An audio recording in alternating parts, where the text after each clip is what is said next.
अभी फिर से हमारे YouTube channel construct your future पे आपका स्वागत है। आज देखेंगे हमारे साथ हमारे एक नए दोस्त quality engineer Sujit Kumar, doctor Sujit Kumar हमारे साथ है। और ये आपको साइट कंस्ट्रक्शन फील्ड में जो सिविल एक्टिविटी हम लोग करते हैं उसमें जो भी क्वालिटी रिलेटेड चीज़ें हैं उनके बारे में आज बात करेंगे।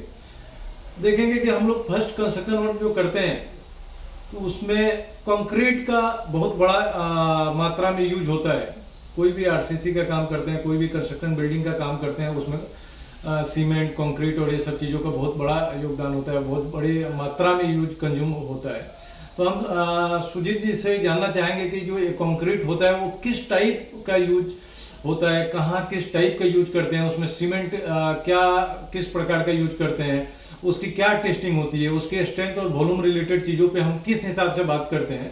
तो सुजीत जी आप थोड़ा कंक्रीट का बताएंगे कि जो कंस्ट्रक्शन प्रोजेक्ट में यूज होता है उसका क्या प्रोसीजर होता है और कहाँ किस टाइप की कंक्रीट यूज करना चाहिए और उसमें क्या टेस्टिंग और क्या चेकिंग किस हिसाब से होती है।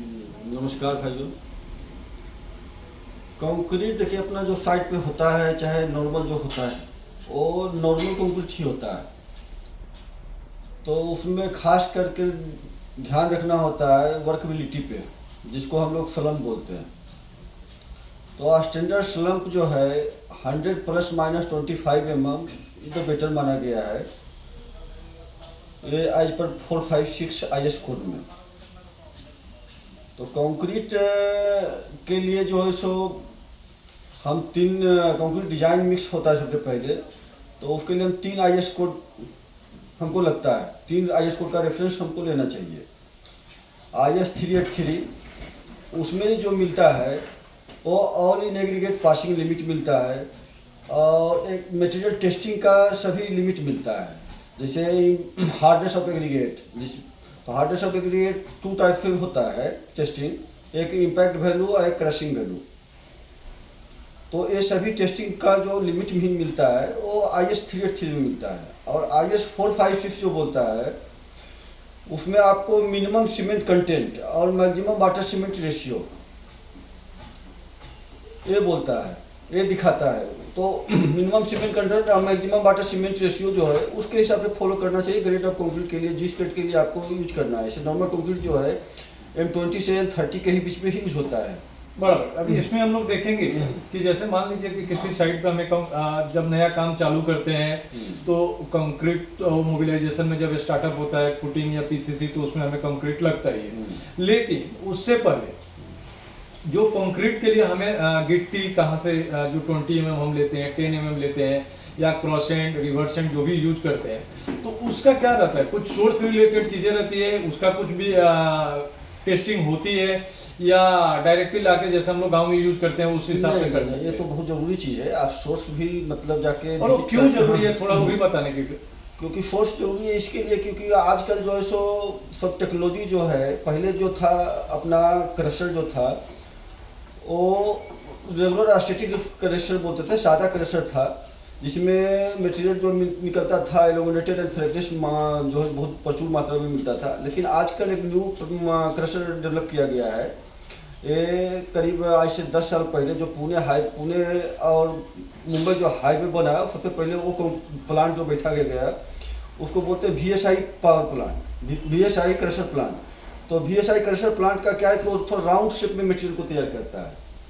बराबर। यानी पहले जो आता था वो चिप टाइप में आता था, उसकी स्ट्रेंथ कम होती थी और टूट जाता था। एलोमिनेटेड भी रहता था, मतलब वो कहीं मतलब सिर्फ आरा टेढ़ा मतलब निकला हुआ रहता था, जिससे कवर में भी प्रॉब्लम होता है। क्योंकि कवर जो है सो RCC में मेंशन किया रहता है 20 mm, 30 mm, 40 mm हर एक स्ट्रक्चर वाइज डिजाइन के लिए, स्ट्रक्चर के लिए। तो मतलब आप कहना चाहते हैं कि जो भी VSI प्लांट्स हम एग्रीगेट लेते हैं और उसको किस हिसाब से टेस्टिंग के लिए कैसे भेजना चाहिए। तो सबसे पहले तो VSI क्रशर होना चाहिए। देखिए यदि मिल जाता है सेम। और जहाँ पे अगर VSI क्रशर नहीं है वहाँ पे क्या करना चाहिए वो भी बताएं। तो VSI क्रशर नहीं तो एग्रीगेट को आप लीजिए और टेस्टिंग कीजिए। टेस्टिंग थोड़ा उस पर थोड़ा बारीक से ध्यान दीजिए और वहाँ पे कवर थोड़ा जो ज़्यादा रखा जाए तो अच्छा रहेगा। अच्छा, ये टेस्टिंग जो होती है मतलब हम खुद कर सकते हैं कि कोई थर्ड पार्टी लेबोरेटरी या कहीं पे भेजना चाहिए? खुद कर सकते हैं, खुद कर सकते और थर्ड पार्टी लेबोरेटरी भी तो मैंडेटरी होता है। खुद कर सकते हैं। देखिए कुछ नॉर्मल टेस्ट होता है खुद भी कर सकते हैं और छोटा छोटा इक्विपमेंट आता है वो आप खुद परचेज करके साइट पे स्टेबलाइज कर सकते हैं। बराबर। और यदि आप गांव में कर रहे हैं तो वहाँ पे नहीं कर सकते हैं। लेकिन हम जो इंडस्ट्रियल प्रोजेक्ट करते हैं अभी जहाँ तक वहाँ पे तो रिक्वायरमेंट रहती है, क्लाइंट भी होते हैं, तो उस हाँ, प्रकार में अपने हाँ। को उनकी भी रिक्वायरमेंट रहती है कि थर्ड पार्टी के थ्रू करने का। हाँ। तो थर्ड पार्टी कौन से गवर्नमेंट से किस तरह के लैब के अप्रूव्ड हो जहाँ पे हमें करें तो बेटर रहता है? देखिए आजकल जो है सो पहले एक राज्य सरकार पे मिलता है एक लाइसेंस, लेकिन एक NABL जो अप्रूवल जो लैब है, लेकिन NABL जो है सो पार्ट बाई पार्ट सबको मिलता है, सब चीज़ को नहीं मिलता है। आपको आइटम बाई आइटम मिलेगा, मतलब आपको जियो टेक्निकल में मिलेगा, कंक्रीट मिलेगा, वाटर में मिलेगा, ये सब उसको पहले उसका जो है आपको ये मंगाना पड़ेगा कि आपको NABL किस में मिला हुआ है, किस पार्ट में मिला हुआ है, तो उसको वेरीफाई करके जजमेंट करके ही वो वैसा ही लैब में दिया जाए टेस्टिंग करने के लिए। ऐसे अदरवाइज कहीं मतलब बराबर, यानी आप लोग भी ध्यान रखें कि जो भी लेबोरेटरी में हाँ। टेस्ट कराएं वो NABL अप्रूव्ड लैब हो और उसमें प्रॉपर ढंग से मतलब गवर्नमेंट से अप्रूवल वगैरह सब पेपर चेक करके और उसके थ्रू आप करवा सकते हैं। अभी ये आपका मेक डिजाइन हो गई, सीमेंट भी हमें टेस्ट करने के लिए भेजना पड़ता है?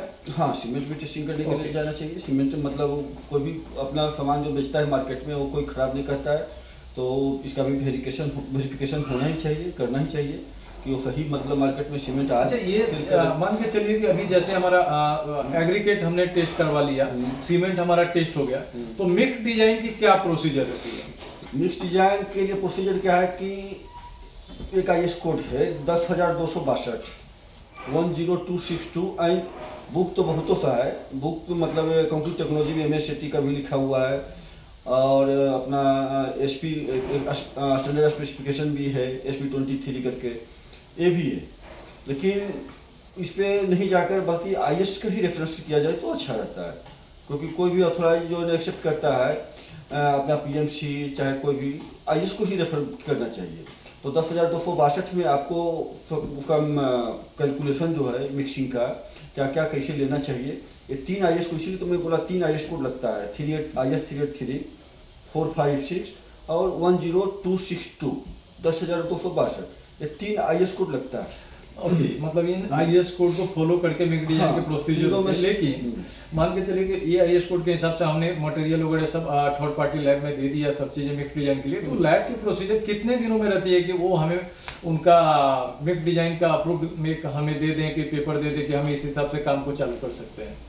देखिए वो आपको सीमेंट टेस्टिंग के लिए मतलब जो है सो टाइम लेगा थोड़ा सा, देखिए सीमेंट तो 7 दिन में नहीं तो 9 डेज में आपको देना ही चाहिए रिपोर्ट। आजकल तो मतलब इतना जल्दी ACT मेथड है, ACT में एफिलेटेड क्यूरिंग मेथड है, जिससे ये आप लोग भी ध्यान रखिए ACT क्यूरिंग मेथड के हिसाब से आपको टेस्ट रिपोर्ट जल्दी कोई भी लेबोरेटरी अगर आपको अर्जेंसी है जिस वजह से काम डिले हो रहा है तो ACT क्यूरिंग मेथड के हिसाब से वो लैब आपको जल्दी डिजाइन प्रोवाइड कर सकता है, टेस्ट रिपोर्ट निकाल के दे सकता है। बॉइलिंग वाटर मेथड से आपको दे सकता है रिपोर्ट, जल्दी से क्विकली दे सकता है, मतलब 9 डेज में आपको दे फिर भी सकता है। जब ट्रायल मिक्स होता है तो उसको मिनिमम कितना दिन लगता है आपका सब करके और पेपर देने में? उसका कैसे फर्स्ट मिक्स डिजाइन का रिपोर्ट आपको कब मिल जाता है? 9 से 10 डेज। 9 से 10 डेज, यानी कोई भी कंस्ट्रक्शन प्रोजेक्ट हम अगर काम करने जा रहे हैं तो अगर आगे कंक्रीट RMC प्रोडक्शन या कंक्रीट कंज्यूम जब होने वाला है उससे 10-15 दिन पहले हमें मिक्स डिजाइन की प्रोसीजर चालू करना चाहिए और उसके बाद ही हम कोई साइट पे कंक्रीट वर्क चालू कर सकते हैं। ग्रेड ऑफ कंक्रीट क्या क्या होता है थोड़ा बताएंगे और वो कहाँ पे कैसे यूज होता है? ग्रेड ऑफ कंक्रीट जो है ना, ग्रेड ऑफ कंक्रीट जो है सो आप देखिए प्लेन सीमेंट कंक्रीट होता है, जो प्लेन सीमेंट और कंक्रीट जो होता है वो उसको बोलते हैं लेवलिंग कोर्स। लेवलिंग कोर्स मतलब वो सरफेस को सिर्फ लेवल करने के लिए जो मतलब होता है, उसमें एक होता है, देखिए सबसे पहले एक लेवलिंग कोर्स होता है, एक बेरिंग कोर्स होता है। तो लेवलिंग कोर्स में जो है सो IS जो बोलता है M7.5 से लेके M15 तक जो है सो लेवलिंग कोर्स के लिए यूज करते हैं आजकल, और यही करना। और M20 से लेके M40 तक जो है सो अपना बेरिंग कोर्स के लिए होता है। लेकिन पेमेंट के लिए जो है ना, जो मोर्थ बोलता है M30 से तो ऊपर एवो ही मतलब कंक्रीट होता है। OPC और 50 PPC में क्या अंतर है? और वो हम कई भी जगह पे देखते हैं कि क्लाइंट की रिक्वायरमेंट या बाकी सब चीज़ों की रहती है कि यहाँ पे भाई OPC 53 ही यूज कर रहे हैं। बट आप तो देखेंगे कि जहाँ तक हम लोग गांव में अगर घर बनाते हैं जो भी करते हैं तो हम PPC या जो भी सीमेंट मिले ले लेते हैं, क्योंकि हर सीमेंट तो एक फैक्ट्री मैन्युफैक्चरिंग करती है, तो OPC और PPC में क्यों लोग जाता है? देखिए और क्या अंतर है? हाँ, ओपीसी या फिर पीपीसी में अंतर है कि पीपीसी का जो इनिशिएटिंग टाइम है जो है सो लेट है, और वो फ्लाई एश बेस पे रहता है, फ्लाई एश रूफ में रहता है मिक्सिंग। तो उसको आप जैसे आप कंस्ट्रक्शन कर रहे हैं तो कंस्ट्रक्शन में क्या आपको लगता है कि मतलब हमको जितना जल्दी से जल्दी डिमोल्डिंग रिलीज एजेंट हो जाए, मतलब फर्टिंग रिलीज हो जाए। लेकिन पीपीसी जब यूज करेंगे तो उसका फर्टिंग खोलने में तो टाइम लगता है। मतलब आप कहना चाहते हैं कि जो भी सेटिंग रिलेटेड टाइम है उसको बचाने के लिए पीसी और ओपीसी हम ओपीसी यूज करते हैं, और पीपीसी अगर लंबे समय के लिए आपको डिस्टरिंग है, लंबे समय के कर रहे हैं तो पीपीसी में करे तो भी स्ट्रेंथ उसी हिसाब से आएगा। उसको मतलब उसमें हीट ऑफ हाइड्रेशन भी कम रहता है, उसका क्यूरिंग भी थोड़ा इधर उधर हुआ तो मतलब हो जाता है। लेकिन ओपीसी को क्यूरिंग मतलब बहुत मस्ट है, और उसको क्यूरिंग मतलब होना ही चाहिए। आप सभी भी ध्यान दीजिए, जैसे हम लोगों ने अभी कंस्ट्रक्शन रिलेटेड RMC प्रोडक्शन के बात किया, कंक्रीट कैसे बनाते हैं, उसमें क्या क्या टेस्ट रिपोर्ट होना चाहिए, किस हिसाब से अपने को काम होता है, और कहाँ पे कैसे कितनी टाइमलाइन अपने को चाहिए मेक डिजाइन और बाकी सब चीज़ों के लिए, OPC कहाँ पे यूज करें तो बेटर रहेगा, PPC किस लिए यूज करें तो बेटर रहेगा। इसी के साथ हम लोग आगे की भी आपको जानकारी के लिए वीडियो बनाते रहेंगे। तब तक के लिए आपसे धन्यवाद। ये ध्यान में रखिए कि हमारे जो भी YouTube चैनल को जो भी भाई देख रहे हैं वो सब्सक्राइब नहीं किए तो चैनल को सब्सक्राइब करें, बेल आइकन को क्लिक करें कि जो भी आगे की वीडियो हमारे आपको अच्छी आगे का वीडियो हम लोग बनाएंगे वो आपको सबसे पहले आपके पास पहुंचे और आप भी इस तरह की जानकारी में आपकी मदद करें। ओके, धन्यवाद।